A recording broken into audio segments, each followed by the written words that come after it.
Un vélo électrique Longtail tout équipé à moins de 3000 €, est-ce que c'est possible? C'est ce qu'on va voir maintenant.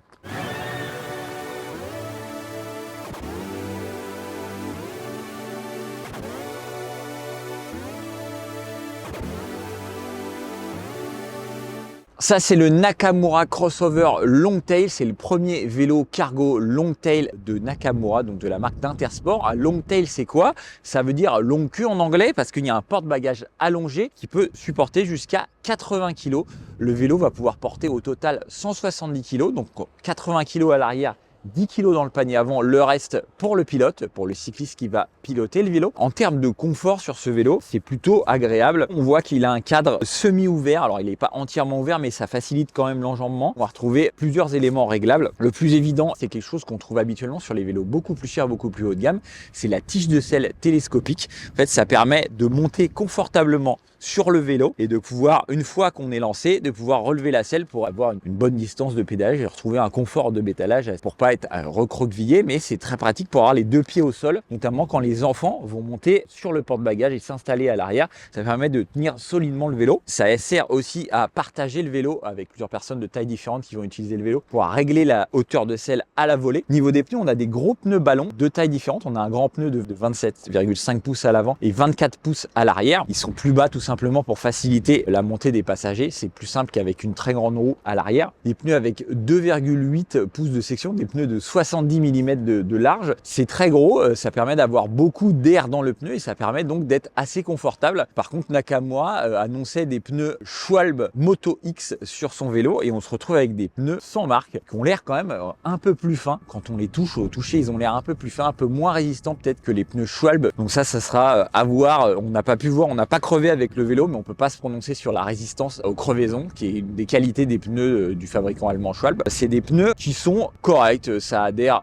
plutôt bien. Au niveau du confort général du vélo, c'est un vélo qui a vraiment deux faces. Une fois qu'il est chargé, le vélo est vraiment posé, il est vraiment bien assis sur l'arrière et il est vraiment confortable à rouler. Et par contre, déchargé, il est très rigide. En fait, cette partie-là qui a été vraiment renforcée, c'est un cadre en aluminium, c'est très rigide.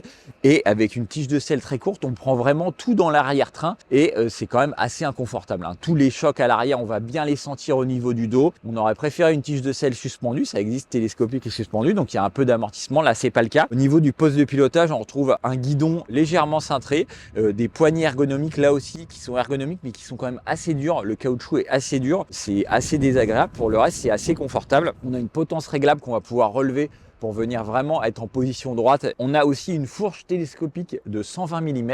Alors elle amortit bien les chocs, mais sur notre modèle de test, en tout cas sur ce modèle-là, on a eu quelques petits soucis. La fourche se bloque. Quand elle prend des trous, des fois la fourche se bloque. Il va falloir venir la bloquer à la main et la débloquer pour qu'elle se redébloque et qu'elle amortisse suffisamment. On ne sait pas si c'est un défaut de notre modèle ou si ça apparaît sur tous les autres vélos. En tout cas, c'est présent sur notre modèle. Voilà pour confort général. C'est une position, vous l'avez vu, qui est assez droite. C'est un vélo de ville, cintre courbé. On n'est pas là pour aller vite. On est là pour pédaler tranquillement, transporter des enfants ou des courses sur l'arrière de manière tranquille. Et du coup, ça se passe comment avec le moteur? C'est un moteur Naka e-Power. C'est un moteur maison. C'est fabriqué par Ananda, le chinois Ananda, et c'est reprogrammé par Intersport. C'est annoncé avec 100 Nm de couple. Et dans les faits, ça fait un peu moins. Les Bosch Cargoline, par exemple, sont annoncés pour 85 Nm. On est un peu en dessous d'un Bosch Cargoline, mais ça pousse quand même très bien. Franchement, même chargé au maximum, c'est-à-dire avec 80 kg à l'arrière et moi qui pèse 75 kg, quasiment la charge maximale du vélo. Ça roule très bien, on va pouvoir affroncher des grandes côtes. Alors il va falloir jouer avec le dérailleur 9 vitesses pour réduire la cadence.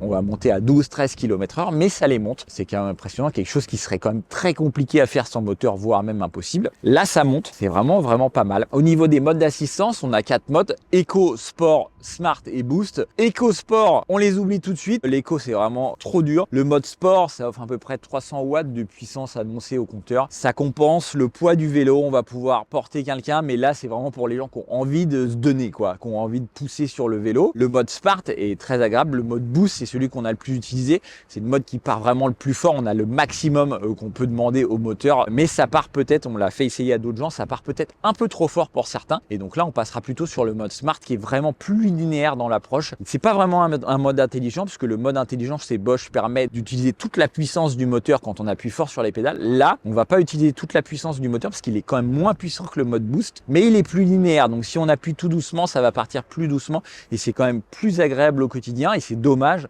que le mode Smart ne monte pas au maximum de la puissance quand on en a besoin, comme un vrai mode intelligent. On oscillera entre le mode Smart, le mode boost. C'est vraiment très agréable. Ça fonctionne avec un dérailleur 9 vitesses de chez Tektro M350. C'est un dérailleur pas d'entrée de gamme, mais presque. Ça fonctionne bien. Parfois, ça craque. Ça fait le boulot, mais c'est un peu moins bon qu'un déhors 10 vitesses chez Shimano. C'est surtout, on trouve que la commande de dérailleur est un peu loin. Alors, on a des grandes mains, ça passe, mais pour les plus petites mains, des fois, ça va être compliqué de passer les vitesses et d'aller chercher les vitesses. Petit bémol. Le gros point fort de ce vélo, l'originalité de ce vélo, c'est l'amortisseur de direction qui rend la direction un peu plus dure que sur un vélo classique. Mais en fait, c'est tout simplement pour éviter justement que le vélo parte trop vite d'un côté ou de l'autre. Et ça facilite notamment le lâcher de guidon. Par exemple, quand on va juste lâcher le guidon à une main pour tourner, pour indiquer qu'on va tourner dans une direction ou dans l'autre, et bah le guidon est un peu moins souple et donc c'est vraiment sécurisant pour le coup. Et même parfois, on peut avoir le guidon qu'oscille et bah là le guidon revient en position centrale. C'est une option qu'on retrouve habituellement sur les vélos beaucoup plus haut de gamme, les vélos allemands. Juste cette pièce-là, c'est quand même une pièce qui vaut 100 €. C'est vraiment très très rare sur des vélos, surtout à ce tarif-là. En termes de freinage, on est sur un combo de freins à disque à 4 pistons. Donc là aussi, c'est très rare. C'est des choses qu'on trouve normalement sur les vélos très haut de gamme. C'est des freins Shimano avec un disque de 200 mm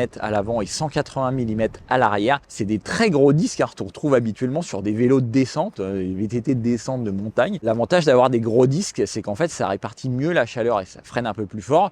Et donc, dans les grandes descentes, quand on utilise le frein, bah, on va pouvoir descendre plus longtemps sans entamer les plaquettes et sans que ça chauffe de trop. C'est un vélo qui freine très fort. Hein. Vraiment, ça freine. Le freinage, c'est vraiment pas son point faible. Le point faible, ce sera plutôt les pneus, comme on l'a dit avant. Si vous voudrez gagner en efficacité de freinage, on changera peut-être les pneus pour gagner encore un peu d'adhérence.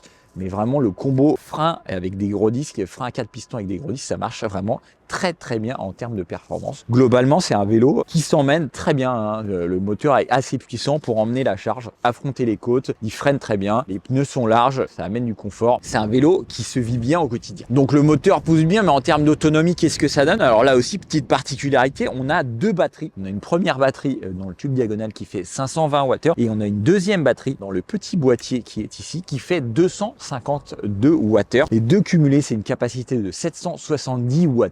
Tout ça, ça nous donne quoi comme autonomie? Ça nous donne quand même que 45 km d'autonomie en mode boost. On va dire qu'on était le tiers du temps chargé sur cette autonomie, dont 6-7 km avec le maximum de charge à l'arrière. Donc ça reste faible dans l'absolu. Après 45 km au quotidien, ça permet quand même de couvrir la plupart des distances. Seule chose qu'on pourrait reprocher à cette batterie, la batterie du cadre est parfaitement intégrée. Elle est sécurisée avec une serrure, c'est parfait. C'est très simple à mettre en place et à défaire. La seconde batterie, elle a le mérite d'être originale, mais elle n'est pas sécurisée, c'est pas hyper pratique à mettre, hein. Le connecteur c'est pas des plus pratiques. On pourra également se faire voler le fil dans les grandes villes, puisque si on veut vraiment être sécurisé, il faut vraiment enlever la batterie en y avant, il faut enlever le fil supplémentaire. Bref, cette batterie, va falloir tout le temps se la trimballer en fait, hein. Elle peut pas rester sur le vélo, puisqu'il suffit de faire ça pour se la faire voler, donc on va la garder tout le temps avec soi, et c'est vraiment une batterie qu'on va utiliser au quotidien. Si on n'a pas le temps de recharger sa batterie principale, en gros, on va remonter que celle-là à l'appartement, on va charger celle-là, on va la remettre et ça va nous permettre de gagner 15 km d'autonomie.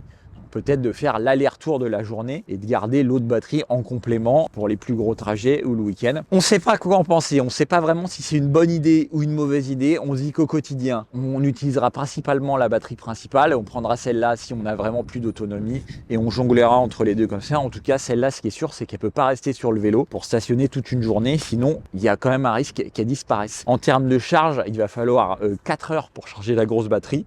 Et celle-là qui est 2 fois plus petite, logiquement, il faudra 2 heures pour la recharger en entier. En termes d'équipement, ce vélo arrive tout équipé, il arrive tel quel comme vous le voyez ici. Donc on a des barres de maintien pour les mains des passagers. Ce qui est bien, c'est qu'elles sont doublées, donc ça, on va mettre les mains ici, ça va éviter de se pincer les doigts sur les murs ou de prendre des rétroviseurs de voiture par exemple, ce qui est assez courant. On a 2 sièges séparés, les sièges s'enlèvent pour laisser place à 2 fixations MIC HD. On a des gros cale-pieds en métal, on a des protections de roues qui sont très efficaces pour pas que les enfants, les choses passent dans les rayons de la roue, mais ça sert aussi de protection pour pour les projections d'eau et les saletés en fait. On a des garde-boue quand même vraiment enveloppants, avec des gros pneus vraiment enveloppants qui descendent quand même assez bas. On est assez content, ça descend assez bas, même si une petite bavette serait bien vue encore devant pour vraiment lécher le sol et pouvoir éviter les projections d'eau sur le bout des chaussures.